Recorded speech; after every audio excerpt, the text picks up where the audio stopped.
আপনাদের এই স্বপ্ন কখনো পূরণ হবে না। যিনি আগামীর বাংলাদেশের প্রধানমন্ত্রী হওয়ার স্বপ্ন দেখছেন, তিনি এখন বক্তব্যে আবল তাবল বলা শুরু করেছেন না। এর মবুজ লোক কখনো প্রধানমন্ত্রী হতে পারেন না। যিনি 17 বছর আরামায় এসেছিলেন, তিনি এসে আবার আমাদেরকে সবক দিবেন, এই সবক জনগণ মানতে চায় না। যেই জায়গাতে 11 দলীয় জোটের সমাবেশ হচ্ছে, সেই সমাবেশ প্রমাণ করে আগামীর 12 তারিখে বাংলাদেশের ইতিহাসের নতুন সূচনা তৈরি হবে। যারা মনে করেছেন জুলাই বিপ্লবকে অস্বীকার করে আবার জনগণের ম্যান্ডেট নিয়ে জনতন্ত্র কায়েম করবেন, আপনাদের এই স্বপ্ন কখনো পূরণ হবে না।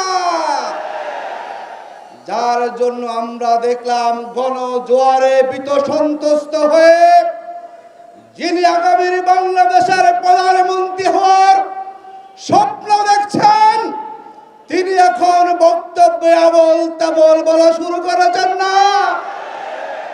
তিনি আমাদেরকে বসে একটা প্ল্যান দিবেন, উনি আমাদেরকে এমন পরিকল্পনা দিবেন যা আমাদের আছে তা কি করছে বলতো, তা দিতে স্যার আমাদেরকে ঠিক কিনা বলেন।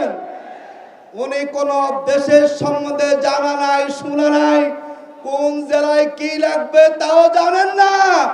এর মবুজ লোক কখনো প্রধানমন্ত্রী হতে পারেন না। আমি আরেকটা কথা বলে শেষ করছি। যারা 17 বছর দেশের বাহিরে ছিলেন, আমরা আপনাদেরকে সম্মান করেছিলাম। দুর্ভাগ্য হচ্ছে সেই সম্মানের জায়গাটা আপনারা নিজেরাই নষ্ট করে ফেলেছেন, ঠিক না বলেন?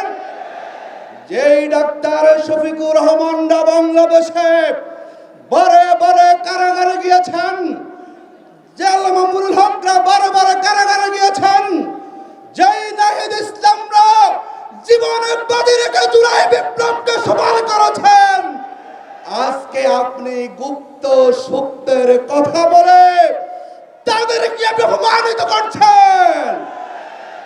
আমরা বলতে চাই, যিনি 17 বছর দেশের বাহিরে পলাতক ছিলেন, আপনি হচ্ছেন বাংলাদেশের গুপ্তের কমান্ডার।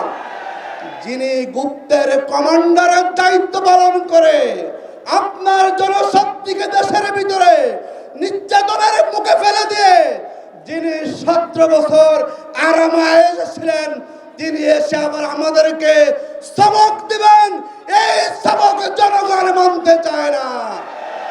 আসর আগামী 12 ফেব্রুয়ারি যেভাবে সারা দেশে গণজোয়ার তৈরি হয়েছে, আমরা আশাবাদী আমাদের এই মঞ্চে আগামীর প্রধানমন্ত্রী বসে আছেন ইনশাআল্লাহ। ডাক্তার শফিকুর রহমানের নেতৃত্বে যে নির্বাচনের ঐক্য ইনশাআল্লাহ সংখ্যাগরিষ্ঠ আসনে পেয়ে এই ঐক্য ক্ষমতায় যাবে ইনশাআল্লাহ। এবং ডাক্তার শফিকুর রহমান হবেন আগামীর মানবিক বাংলাদেশের প্রধানমন্ত্রী।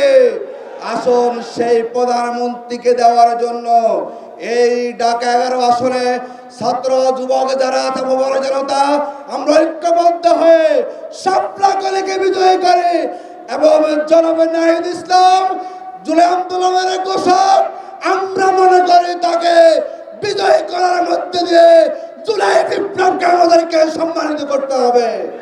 আল্লাহ হাফেজ। বাংলাদেশ জিন্দাবাদ।